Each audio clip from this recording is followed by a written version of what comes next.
Hello guys, magandang hapon. It's me again, Kamutika TV.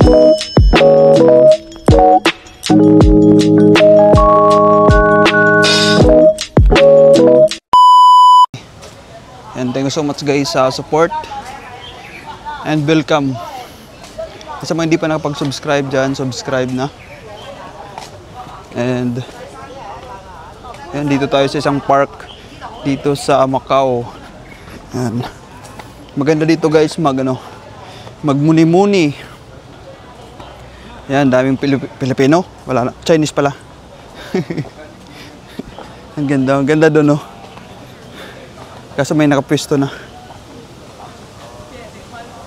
Ang ganda dyan, no. Yan guys, yan shoutout sa mga lagi nanonood sa vlog ko. Thank you so much guys. Maganda dito pala. Ano?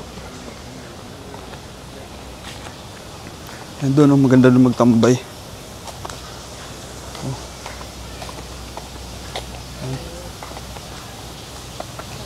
Fresh siguro dito pag pag tanghali. Sarap matulog dito. Ayan, thank you so much guys sa support. Ayan, sa mga hindi pa naka-follow sa FB page ko. Ayan, pwede nyo ako doon i-follow. Ayan, same name din, Kamutika TV. And guys, thank you so much sa support again. Ayan, especially sa mga mandirigma. Shoutout sa inyo guys. Ayan, magbibigay lang ako ng tips for today's video. For today's video guys, ayan, sa mga gusto mag-apply dito sa Macau, about sa delivery helper. Yan. Tips ko lang guys is maglagay kayo ng delivery helper or driver sa delivery driver. Yan. Delivery helper, tapos iba lang pag-ibahin nyo yung delivery helper at driver. Yan. Magkaiba, hindi magkasama, magkaiba. Tapos maglagay lang kayo ng sa mga lalaki to yung mga nandito sa Macau, mga mandirigma.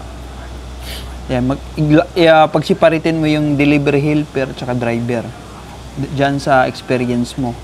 Lagyan mo lang ng kung kailan company sa Pilipinas lang maglagay ka ng sa Pilipinas na mga company, kahit maggawa-gawa ka ng company kung anong company gusto mo. Ayan, tapos yung date yan, huwag ka na maglagay ng description, basta ilagay mo lang yung company tsaka yung kung kailan ka nag-umpisa tsaka kung kailan natapos. Yun yung gawin mo. Tapos yung sa driver, kasi pag driver dito guys is kailangan ng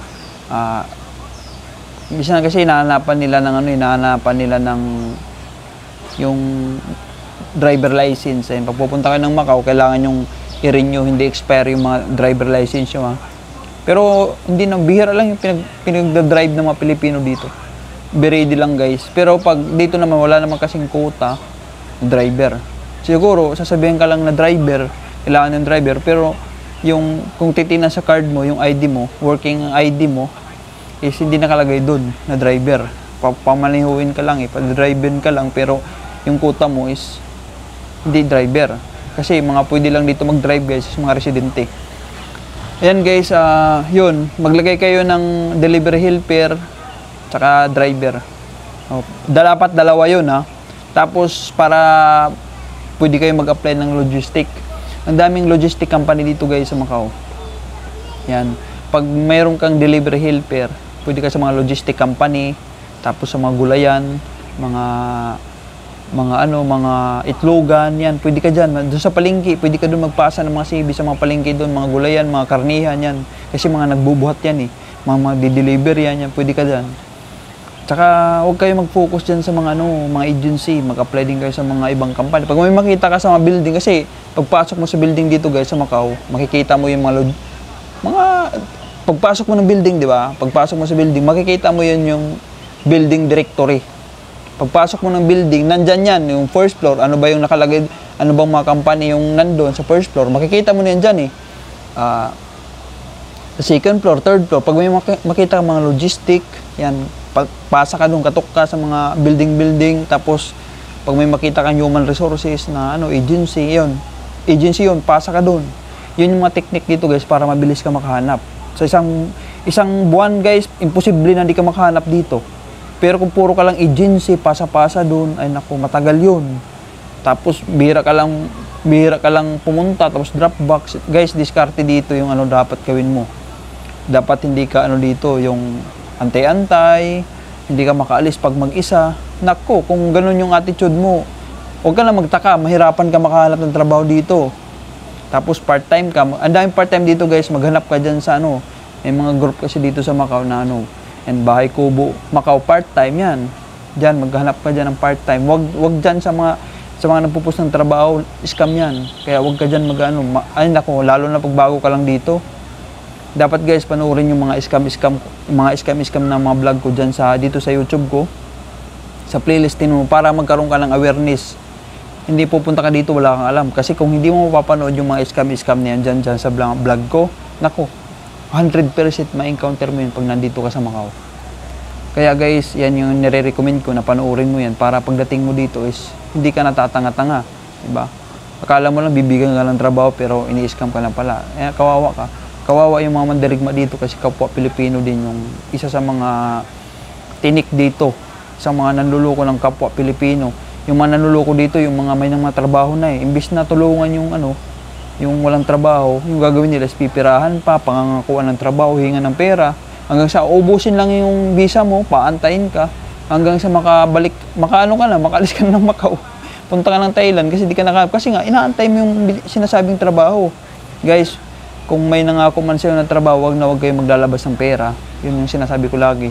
Dapat, muna, interview ng employer, ng agency, bago magbigay ng placement. Tapos, dapat pag nagbigay ka ng placement, kasi may mga placement dito guys, merong maliit, merong malaki.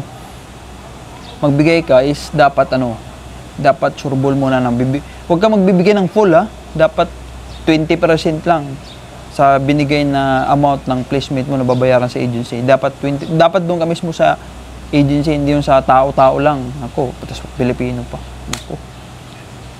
Iwan ko lang. Ayan guys, binibigyan ko ng awareness para maging aware kayo. Yun yung ko sa inyo kasi ang dami dito kapwa Pilipino pa talaga titira sa iyo. Ayan yung yan, pag delivery helper guys, mabilis dito. Sa mga company ka mismo mag-apply, hindi yung kung saan-saan ka nang dyan, sa mga agency ka lang, nako. Apply ka dyan sa mga sa mga building. Ang daming building dito na mga logistic, mga delivery. Yan guys yung tip ko para mabilis ka makahanap dito ng trabaho sa Macau. Maglagay ka, tapos damihan mo yung experience mo para kahit saan ka pwede ka mag-apply. Walang dito, walang hinahanap na certificate of employment. Wag nyo kasing yung lagi kong nire-remind sa inyo na hindi ito Pilipinas, Macau to. Kung ano mayroon sa Pilipinas about sa pag-a-apply, iba yun dito sa Macau kasi hindi to magkaiba yung standard ng kung sa Pilipinas may placing personality, ibahin mo dito sa Macau kasi wala silang placing personality. Ganun. Yun yung lagi mong tandaan. Yung Filipino time, wag yung dalhin dito sa Macau time, ha? Iba yun. Kasi kapahamak mo yan. Yun lang guys, yun lang yung tip ko. Sana may natutunan kayo sa vlog na ito. And gawin nyo. Huwag kayo mahiya, kapalan nyo mukha nyo. Dito sa Macau. And lagi mag-pray, ha? Mag-pray lagi tayo. And yan, magsimba pag linggo. Thank you so much guys. And I love you all.